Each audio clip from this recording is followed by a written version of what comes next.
HMDA మాజీ director Shiva Balakrishna bail పిటిషన్ను కొట్టేసింది నాంపల్లి ఏసీబీ కోర్టు. ఇప్పటివరకు 100 కోట్ల విలువైన ఆస్తులను గుర్తించిన ఏసీబీ ఆయన వెనుక ఉన్న అధికారుల పాత్రపై కూడా ఆరా తీస్తుంది. మరోవైపు రిమాండ్లో ఉన్న శివబాలకృష్ణ సోదరుడు శివనవీన్ బెయిల్ పిటిషన్పై ఇవాళ విచారణ జరపనుంది ఏసీబీ కోర్టు.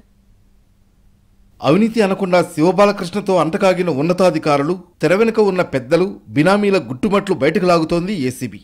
ఇప్పటికే శివబాలకృష్ణ ఇంట్లో 84,60,000 నగదు, 2 కిలోల బంగారం, 5.5 కిలోల వెండి, 32 లక్షలు విలువ చేసే వాచ్లు, 3 విల్లాలు, 7 ఫ్లాట్స్తో పాటు కొడకండ్ల, జనగామ, నాగర్ కర్నూల్, సిద్దిపేట, యాదాద్రి, పాలకుర్తి, జఫర్గఢ్ ప్రాంతాల్లో 214 ఎకరాల వ్యవసాయ భూమిని గుర్తించింది. కొందరి బినామీల పేరుపై ఉన్న భూములు, ఓపెన్ ప్లాట్లపైన ఆరా తీస్తోంది ఏసీబీ. మరోవైపు శివబాలకృష్ణ దాఖలు చేసిన బెయిల్ పిటిషన్ను నాంపల్లి ఏసీబీ కోర్టు కొట్టివేసింది. ఆయన సోదరుడు శివనవీన్ కూడా రిమాండ్లో ఉన్నాడు. నవీన్ బెయిల్ పిటిషన్పై విచారణను ఇవాళకి వాయిదా వేసింది ఏసీబీ కోర్టు.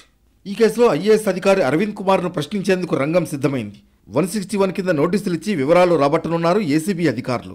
శివబాలకృష్ణ దగ్గర దొరికిన ల్యాప్టాప్, సెల్ ఫోన్లను ఎనలైజ్ చేస్తోంది ఏసీబీ. శివబాలకృష్ణ, ఐఏఎస్ అరవింద్ల మధ్య జరిగిన వాట్సాప్ చాట్ను రిట్రీవ్ చేసేందుకు ప్రయత్నిస్తున్నారు. ఇప్పటికే ఐఏఎస్ అరవింద్ కుమార్ను ప్రశ్నించేందుకు ప్రభుత్వం అనుమతి కోరింది ఏసీబీ. ఇప్పటికే ఏసీబీ రెడీ చేసిన నివేదికలో ఐఏఎస్ అధికారి అరవింద్ కుమార్ వ్యవహారాన్ని ప్రస్తావించింది. బాలకృష్ణ నుంచి అరవింద్ కుమార్ పెద్ద మొత్తంలో డబ్బు తీసుకున్నట్లు నివేదికలో పేర్కొంది.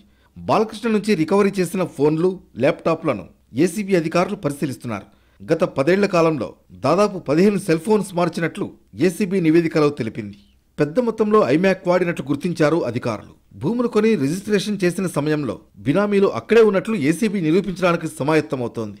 సెల్ ఫోన్ డేటాను అనలైజ్ చేసే పనిలో అధికారులు నిమగ్నమయ్యారు. ఈ మేరకు కేసును ప్రాసిక్యూట్ చేసేందుకు ప్రభుత్వ అనుమతులను అధికారులు తీసుకోనున్నారు.